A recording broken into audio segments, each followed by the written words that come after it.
नमस्कार दोस्तों, आप देख रहे हैं YBN यूपी उत्तराखंड और आज हम बात करेंगे यूपी के बरेली में हुए उस विवाद की जिसने न सिर्फ कानून व्यवस्था को चुनौती दी बल्कि राजनीति का नया मुद्दा भी खड़ा कर दिया। शुक्रवार की नमाज के बाद बरेली में आई लव मोहम्मद लिखे पोस्टरों के साथ बड़ा प्रदर्शन हुआ। ये प्रदर्शन इतना उग्र हो गया कि पुलिस को लाठी चार्ज और आंसू गैस तक का इस्तेमाल करना पड़ा। लेकिन अब कहानी यहीं खत्म नहीं हुई।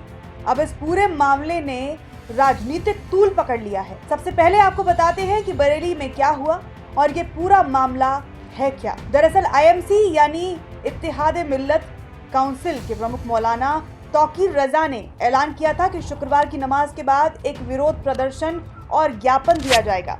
इसके बाद बड़ी संख्या में लोग सड़क पर निकले और इस्लामिया इंटर कॉलेज मैदान की तरफ बढ़ने लगे। पुलिस ने जब भीड़ को रोकने की कोशिश की तो पत्थरबाजी शुरू हो गई। हालात बेकाबू होते देख पुलिस को लाठीचार्ज करना पड़ा और भीड़ को तितर-बितर करना पड़ा। इस घटना के बाद बरेली पुलिस ने बड़ी कार्रवाई की। मौलाना तौकीर रजा समेत 8 लोगों को गिरफ्तार कर जेल भेजा गया। 39 लोगों को हिरासत में लेकर पूछताछ की जा रही है। अलग अलग थानों में 11 मुकदमे दर्ज हुए हैं, जिनमें सैकड़ों अज्ञात भी शामिल है। सिर्फ कोतवाली थाना क्षेत्र में 6 मुकदमे दर्ज किए गए हैं, जबकि बारादरी किला, प्रेमनगर और कैंट थाना क्षेत्रों में भी FIR दर्ज हुई है। अब मामला ये है कि सिर्फ कानून व्यवस्था का मामला है या इसके पीछे, अब सवाल ये है कि ये सिर्फ कानून व्यवस्था का मामला है या इसके पीछे कोई राजनीतिक मामला भी छिपा हुआ है। पहले मौलाना तौकीर रजा की राजनीति को समझते हैं। तौकीर रजा न सिर्फ धार्मिक नेता हैं बल्कि राजनीति में भी सक्रिय हैं। कई बार चुनावी मौसम में उन्होंने बयान दिए हैं जो सीधे सीधे किसी न किसी पार्टी के पक्ष या विपक्ष में रहे हैं। ऐसे में शुक्रवार का ये प्रदर्शन सिर्फ धार्मिक भावनाओं तक सीमित नहीं लगता बल्कि इसमें राजनीति का रंग भी साफ दिखाई देता है।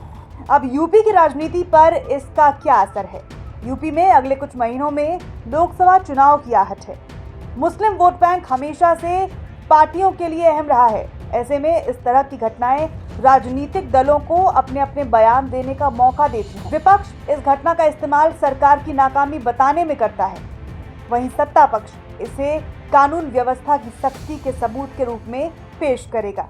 बीजेपी इस घटना को ये दिखाने की कोशिश कर रही है कि सरकार दंगाइयों पर सख्त है और जीरो टॉलरेंस की नीति पर काम कर रही है।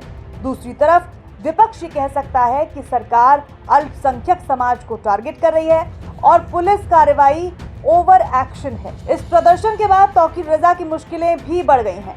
तौकीर रजा पर दर्ज मुकदमे और गिरफ्तारी इस बात का संकेत है कि प्रशासन उन्हें इस बार हल्के में नहीं ले रहा। पहले भी उनके बयानों को लेकर विवाद हो चुके हैं, लेकिन इस बार मामला सड़क पर उतरकर हिंसा तक पहुंच गया। यही वजह है कि सरकार और पुलिस दोनों सख्त दिखाई दे रहे हैं। अब सवाल यह है कि क्या ये प्रदर्शन सिर्फ धार्मिक भावनाओं का नतीजा था या इसके पीछे राजनीतिक स्क्रिप्ट भी थी? क्या यूपी चुनावी मौसम में इस तरह के घटनाक्रम वोट बैंक की राजनीति का हिस्सा बनते जा रहा है? क्या तौकीर रजा और उनके समर्थक जानबूझकर इस समय माहौल गर्म कर रहे थे ताकि चुनावी फायदे के लिए दबाव बनाया जा सके? और सबसे बड़ा सवाल, क्या पुलिस की सख्ती भविष्य में ऐसे प्रदर्शनों को रोक पाएगी? फिलहाल पुलिस की कार्रवाई ने संदेश दे दिया है कि दंगा और उपद्रव बर्दाश्त नहीं होगा, लेकिन राजनीति इससे कैसे लाभ उठाएगी ये देखना दिलचस्प होगा। अगर विपक्ष इस मुद्दे को अल्पसंख्यकों के खिलाफ कार्रवाई बताकर उठाता है तो ये सरकार के लिए चुनौती होगी। वहीं अगर बीजेपी इसे कानून व्यवस्था पर अपनी पकड़ के रूप में पेश करती है तो ये उनके चुनावी नैरेटिव को मजबूत कर सकता है। दोस्तों, बरेली का मामला सिर्फ एक शुक्रवार की नमाज के बाद का विवाद नहीं है। ये यूपी की राजनीति का वो चेहरा है जहां हर घटना चुनावी चश्मे से देखी जाती है। पुलिस ने सख्ती दिखाई है, तौकीर रजा और उनके समर्थक मुश्किल में हैं, लेकिन राजनीतिक मायनों में ये घटना अभी और रंग दिखाएगी।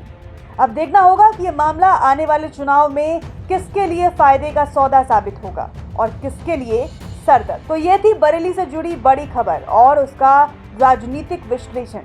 सवाल अब आपके लिए है, आपको क्या लगता है कि ये घटना सिर्फ कानून व्यवस्था की थी या इसमें राजनीति की भी बड़ी भूमिका थी? तो ये थी बरेली से जुड़ी बड़ी खबर और उसका राजनीतिक विश्लेषण। सवाल अब आपके लिए है, आपको क्या लगता है कि ये घटना सिर्फ कानून व्यवस्था की थी या इसमें राजनीति की भी बड़ी भूमिका थी? हमें कमेंट सेक्शन में ज़रूर बताइए। और ऐसे ही आसान भाषा में राजनीति की बड़ी खबरें समझने के लिए YBN यूपी उत्तराखंड को सब्सक्राइब करना ना भूलें।